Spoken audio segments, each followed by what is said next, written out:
A mediados del siglo XX, Vietnam no era solo un país dividido por una guerra civil. Era una pieza dentro de un tablero mucho más grande. Para Washington, Vietnam no se entendía únicamente como Vietnam. Se entendía como una prueba de fuerza, una prueba de credibilidad, una prueba de resistencia frente al avance del comunismo en plena Guerra Fría. Ese fue el primer error. Porque cuando un conflicto local empieza a ser interpretado como símbolo global, cada decisión se vuelve más difícil de corregir. Después de la derrota francesa en Dien Bien Phu en 1954, Vietnam quedó dividido provisionalmente en dos zonas. Al norte, el gobierno comunista de Ho Chi Minh. Al sur, un estado apoyado por Estados Unidos. En teoría, esa división debía ser temporal. En la práctica, se convirtió en una frontera ideológica. Estados Unidos no quería enviar una señal de debilidad. No después de China. No después de Corea. No en un mundo donde cada crisis parecía formar parte del mismo avance enemigo. La llamada teoría del dominó se volvió una idea poderosa. Si Vietnam caía, otros países del sudeste asiático podían caer después. Era una imagen simple, demasiado simple. Pero las imágenes simples suelen tener una fuerza enorme en la política. Durante los años 50 y principios de los 60, la participación estadounidense creció de forma gradual. Primero asesores, luego entrenamiento, luego dinero, luego operaciones encubiertas, luego más asesores. Cada paso parecía limitado.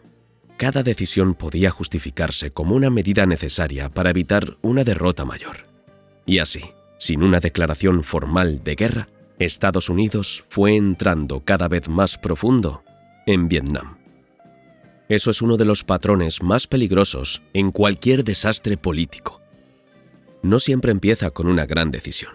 Empieza con pequeñas ampliaciones, una misión más, un envío más, un compromiso más, una promesa más, hasta que retroceder se vuelve políticamente más costoso que continuar. Hacia 1963, el gobierno de Vietnam del Sur era inestable. Ngo Dinh Diem, su presidente, había perdido apoyo interno y externo. Su régimen era autoritario, dependía fuertemente de Washington y enfrentaba una insurgencia creciente. Estados Unidos veía el problema, pero no encontraba una salida limpia. Retirarse podía parecer abandono. Intervenir más podía significar quedar atrapado.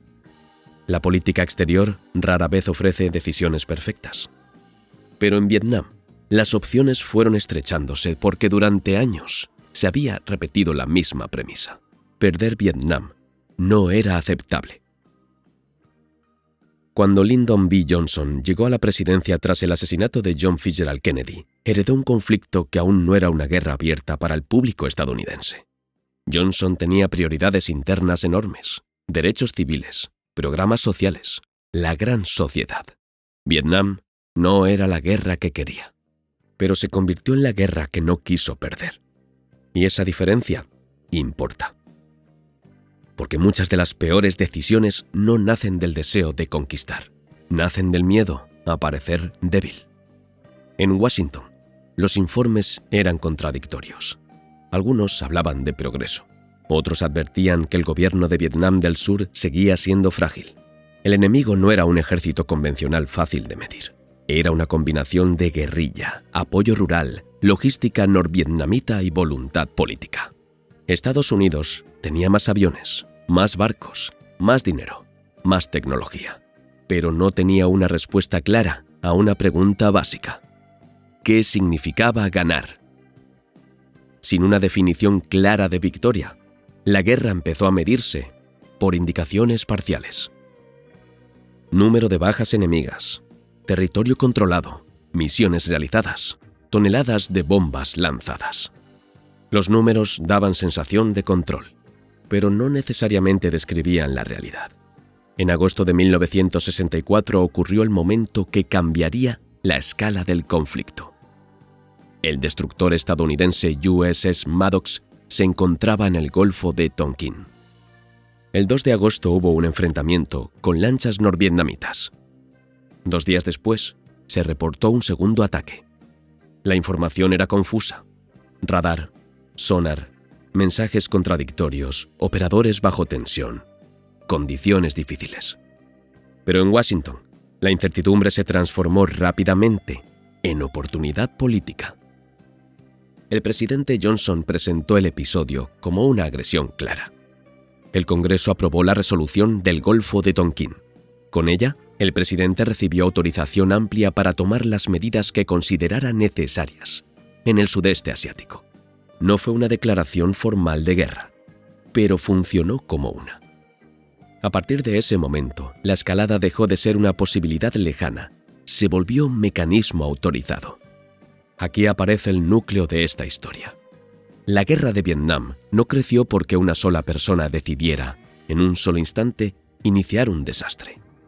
Creció porque el sistema político, militar y diplomático fue aceptando cada paso como consecuencia lógica del anterior. Si se enviaban asesores y no bastaba, se enviaban más. Si el gobierno aliado seguía débil, se aumentaba el apoyo. Si el enemigo resistía, se bombardeaba más. Si los bombardeos no resolvían, se enviaban tropas terrestres. Cada escalón parecía responder a una necesidad inmediata, pero todos llevaban en la misma dirección, hacia una guerra cada vez más grande.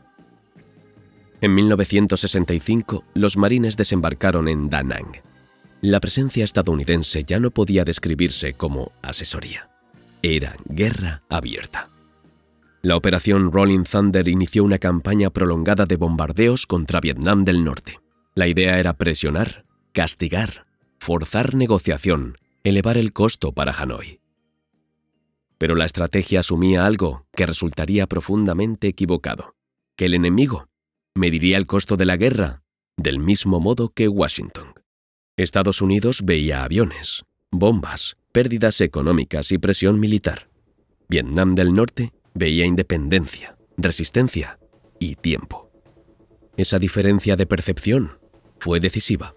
Para Washington la guerra debía ser administrada, para Hanoi debía ser soportada. Y en conflictos de voluntad, la potencia material no siempre decide el resultado.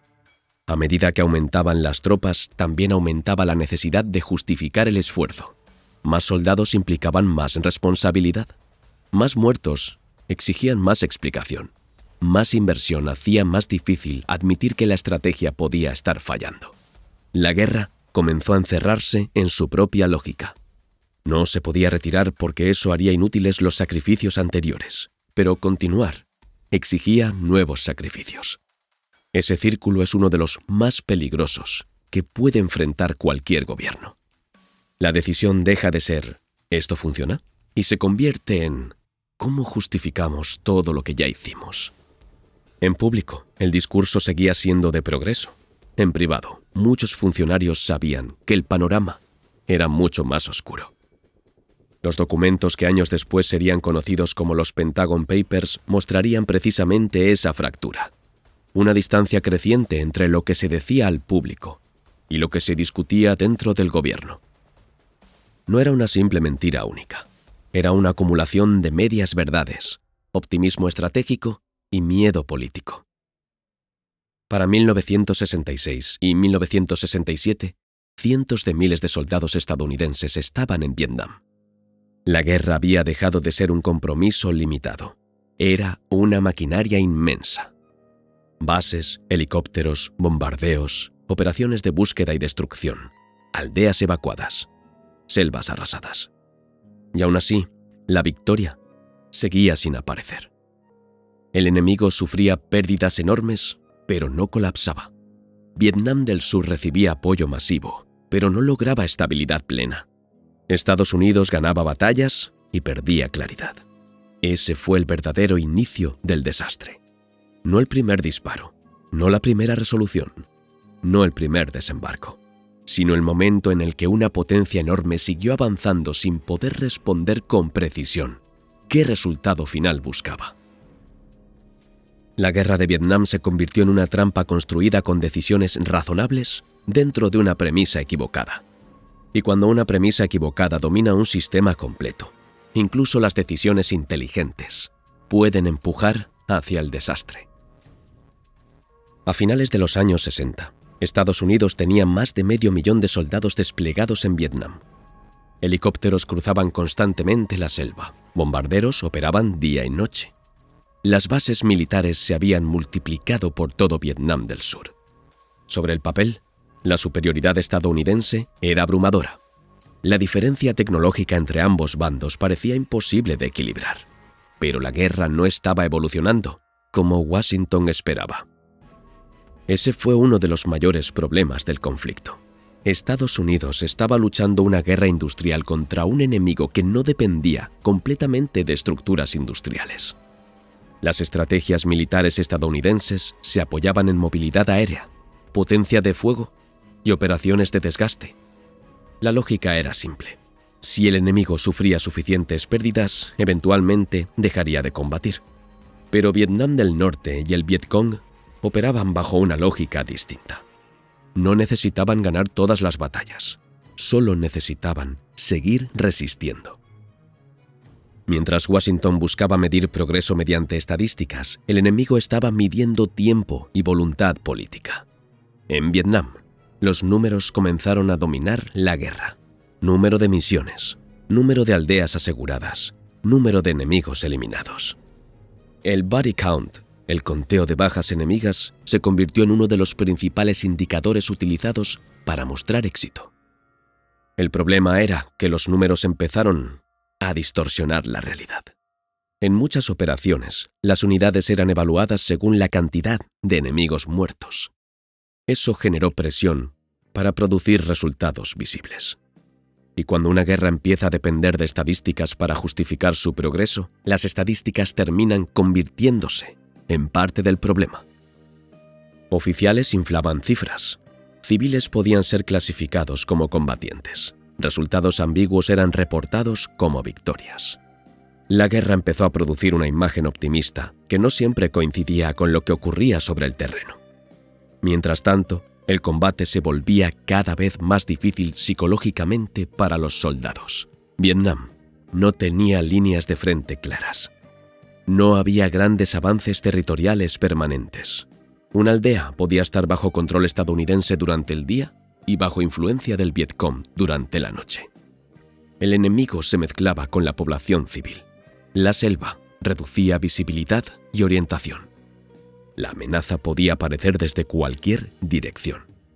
Minas improvisadas, emboscadas, túneles ocultos, francotiradores invisibles. La incertidumbre constante comenzó a desgastar profundamente a las tropas. Muchos soldados llegaron esperando una guerra convencional. En cambio, encontraron un conflicto donde identificar al enemigo era muchas veces imposible. La presión psicológica aumentó rápidamente. Y cuando el miedo, el agotamiento y la confusión se acumulan durante meses, incluso los ejércitos más disciplinados empiezan a deteriorarse. En 1968 ocurrió el momento que cambiaría completamente la percepción de la guerra: la ofensiva del Tet. Durante el Año Nuevo vietnamita, fuerzas del Vietcong y Vietnam del Norte lanzaron ataques coordinados en múltiples ciudades y bases militares. Militarmente, la ofensiva terminó siendo extremadamente costosa para el Vietcong. Las fuerzas comunistas sufrieron enormes pérdidas, pero estratégicamente, el impacto fue devastador para Estados Unidos, porque el ataque destruyó la narrativa de que la guerra estaba cerca de ser ganada. Durante meses, Washington había transmitido optimismo, progreso, control, estabilidad creciente. Y de pronto, millones de estadounidenses observaron imágenes de combates dentro de ciudades que supuestamente estaban aseguradas. Incluso la embajada estadounidense en Saigón fue atacada. El mensaje psicológico fue brutal. Si el enemigo podía lanzar ataques de esa magnitud después de años de intervención masiva, entonces la guerra no estaba cerca de terminar. Ahí comenzó a romperse la confianza pública. La televisión desempeñó un papel decisivo. Vietnam fue una de las primeras guerras que entró diariamente en las casas de millones de personas. Imágenes de aldeas destruidas, soldados heridos, ataques aéreos, ataúdes regresando a Estados Unidos. La distancia entre el discurso oficial y las imágenes reales empezó a hacerse imposible de ignorar. La guerra ya no era un concepto abstracto, era algo visible. Y cuanto más visible se volvía, más difícil resultaba sostener la idea de progreso inevitable. Dentro del gobierno estadounidense, las dudas crecían. Robert McNamara, secretario de Defensa y uno de los principales arquitectos de la escalada inicial, había comenzado a perder confianza en la estrategia. McNamara representaba una visión tecnocrática de la guerra. Creía que los conflictos podían gestionarse mediante análisis, estadísticas y control racional de variables. Pero Vietnam estaba demostrando los límites de ese enfoque. No todo podía reducirse a datos, no todo podía medirse correctamente, y no todos los conflictos reaccionaban de manera predecible ante presión militar. En privado, varios funcionarios reconocían que la situación era mucho más grave de lo que se comunicaba públicamente. Sin embargo, admitirlo abiertamente implicaba consecuencias políticas enormes. La administración Johnson quedó atrapada entre dos riesgos. Escalar más la guerra era cada vez más costoso, pero retirarse podía interpretarse como derrota. Y en plena Guerra Fría, la palabra derrota tenía un peso inmenso. Ese miedo comenzó a condicionar prácticamente todas las decisiones. Mientras tanto, las consecuencias humanas seguían creciendo. Miles de civiles vietnamitas murieron durante bombardeos y operaciones terrestres. Grandes zonas rurales fueron devastadas. El uso de agentes químicos como el agente naranja dejó efectos ambientales y sanitarios que durarían décadas. La guerra estaba transformando físicamente el territorio, pero también estaba transformando psicológicamente a Estados Unidos. Las protestas crecieron en universidades y ciudades. La confianza en el gobierno empezó a erosionarse. Cada vez más personas sospechaban que la realidad del conflicto estaba siendo ocultada o maquillada. Y en muchos aspectos, tenían razón. La masacre de My Lai, ocurrida en 1968, profundizó todavía más esa fractura. Soldados estadounidenses asesinaron a cientos de civiles vietnamitas desarmados. Mujeres, niños, ancianos.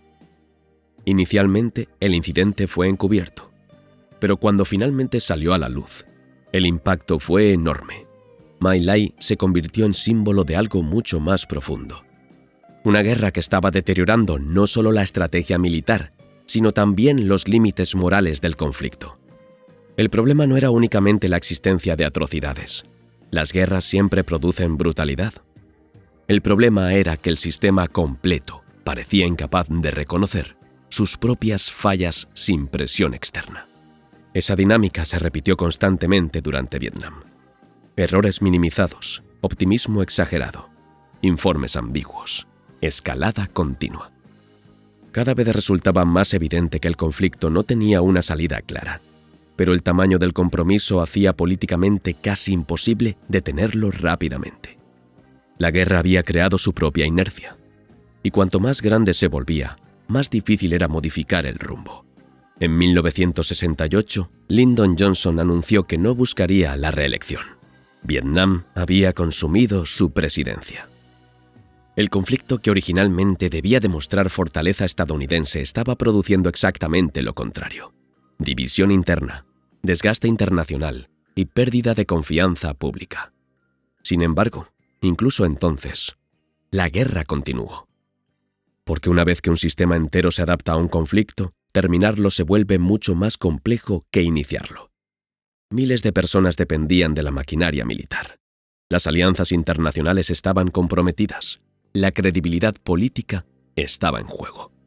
Vietnam ya no era solo una guerra. Era una estructura gigantesca alimentada por miedo político, presión institucional y años de decisiones acumuladas. Y aún así, la victoria seguía sin una definición clara.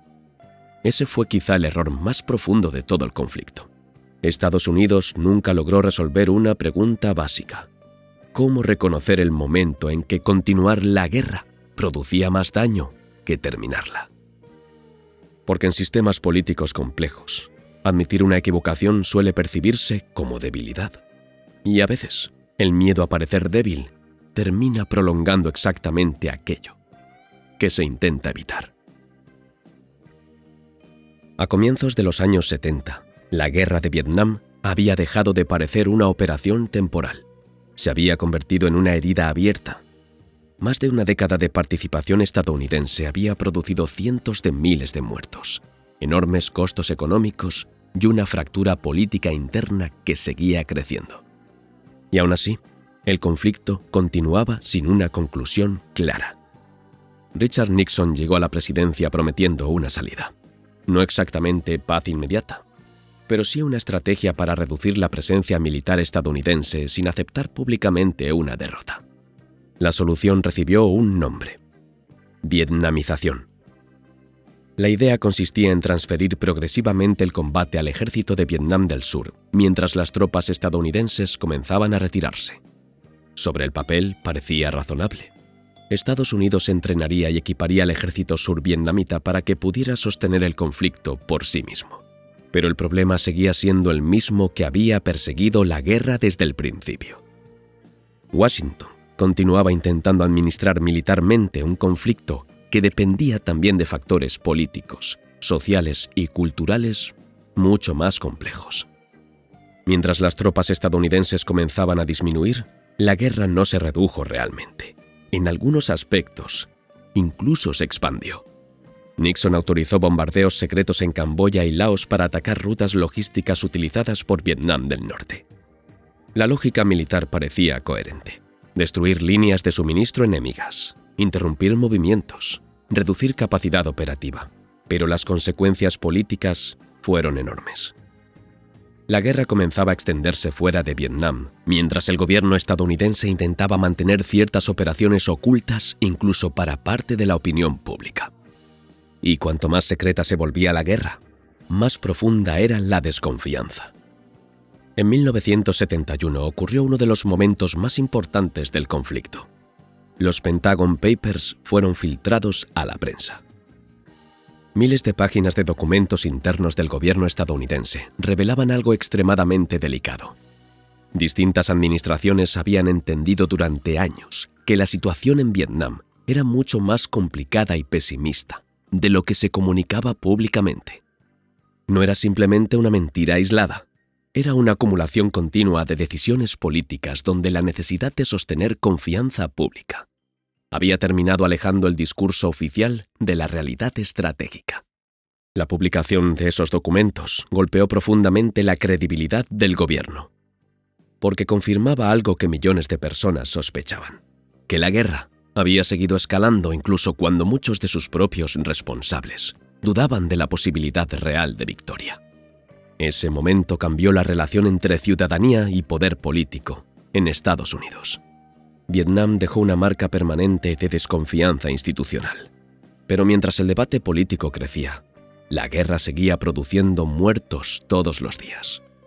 Las negociaciones de paz avanzaban lentamente en París.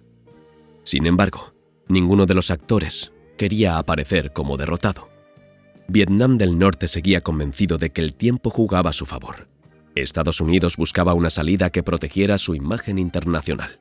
Vietnam del Sur temía ser abandonado. Y así, incluso mientras todos comenzaban a entender que la guerra difícilmente podía resolverse militarmente, el conflicto continuó. Ese es uno de los mecanismos más destructivos en política internacional. A veces, los sistemas siguen avanzando no porque crean realmente en la victoria, sino porque el costo político de detenerse parece demasiado alto. En enero de 1973 se firmaron los Acuerdos de Paz de París. Oficialmente, Estados Unidos terminaba su participación directa. Las tropas estadounidenses comenzaron a retirarse masivamente. Para Washington, aquello representaba el final de una intervención que había consumido enormes recursos materiales y humanos. Pero la guerra dentro de Vietnam no terminó. Los combates entre el norte y el sur continuaron. Sin la presencia militar estadounidense a gran escala, el equilibrio comenzó a inclinarse rápidamente. Vietnam del Sur dependía profundamente del apoyo estadounidense: dinero, armamento, logística, cobertura aérea. Sin ese respaldo constante, sus debilidades estructurales quedaron expuestas. En abril de 1975 ocurrió la escena que terminaría simbolizando toda la guerra. Saigón colapsó. Helicópteros evacuaban personal estadounidense desde la embajada mientras miles de personas intentaban desesperadamente escapar. Las imágenes recorrieron el mundo. No parecían el final de una guerra ganada. Parecían una retirada precipitada, y en muchos sentidos, eso fue exactamente lo que representaron. Después de años de intervención masiva, Vietnam terminó unificado bajo el gobierno comunista del norte. El objetivo original de impedir ese resultado había fracasado. Pero el impacto real de Vietnam fue mucho más grande que el resultado militar. La guerra transformó profundamente la política exterior estadounidense. Transformó la relación entre gobierno y ciudadanía. Transformó el periodismo de guerra. Transformó incluso la manera en que las sociedades modernas entendían el poder militar. Vietnam demostró que una superioridad tecnológica inmensa no garantiza control político. Demostró que los conflictos de insurgencia no siempre responden a la lógica convencional de desgaste. Y, sobre todo, mostró cómo sistemas completos pueden quedar atrapados dentro de sus propias decisiones acumuladas. Porque la guerra de Vietnam no fue producto de un único error gigantesco. Fue una cadena. Una cadena de supuestos, presiones y temores. La teoría del dominó, el miedo a perder credibilidad, la necesidad política de mostrar fortaleza, la confianza excesiva en estadísticas, la dificultad para admitir fallas. Cada decisión individual podía parecer razonable dentro de su contexto inmediato, pero juntas terminaron creando una maquinaria de escalada extremadamente difícil de detener. Ese patrón aparece constantemente en grandes desastres humanos. El problema rara vez comienza cuando el sistema colapsa. Comienza mucho antes. Empieza cuando las instituciones dejan de cuestionar sus propias premisas, cuando los incentivos políticos premian continuar más que corregir, cuando admitir dudas parece más peligroso que seguir avanzando. Vietnam mostró cómo una potencia gigantesca podía quedar atrapada en una guerra donde cada nuevo esfuerzo hacía más difícil retirarse. Y esa lógica no pertenece solo a las guerras. Aparece en corporaciones, en gobiernos, en proyectos tecnológicos, en sistemas financieros. El costo acumulado empieza a condicionar las decisiones futuras. Y cuanto más grande es la inversión previa, más difícil resulta aceptar que el rumbo puede estar equivocado. Décadas después, la guerra de Vietnam sigue siendo estudiada no solo como conflicto militar, sino como ejemplo de fracaso estratégico y político. Porque el problema nunca fue únicamente el campo de batalla. El problema fue la incapacidad del sistema para detenerse a tiempo. En teoría, las democracias modernas poseen mecanismos de corrección. Debate público, prensa libre, instituciones independientes. Pero Vietnam demostró que incluso esos mecanismos pueden debilitarse cuando el miedo político y la lógica de escalada comienzan a dominar las decisiones. La guerra terminó oficialmente en 1975, pero sus consecuencias continuaron durante generaciones. Veteranos marcados psicológicamente, millones de civiles afectados, territorios devastados, desconfianza institucional. Y una pregunta que seguiría persiguiendo a Estados Unidos durante décadas. ¿Cómo evitar volver a quedar atrapado en una guerra que nadie sabe realmente cómo terminar? Porque al final, Vietnam no destruyó únicamente vidas. Destruyó la ilusión de que poder militar y control político son siempre la misma cosa. Y cuando una nación comienza una guerra sin entender claramente cómo se ve la victoria, incluso las decisiones más racionales pueden terminar construyendo un desastre imposible de controlar. Esto fue error humano.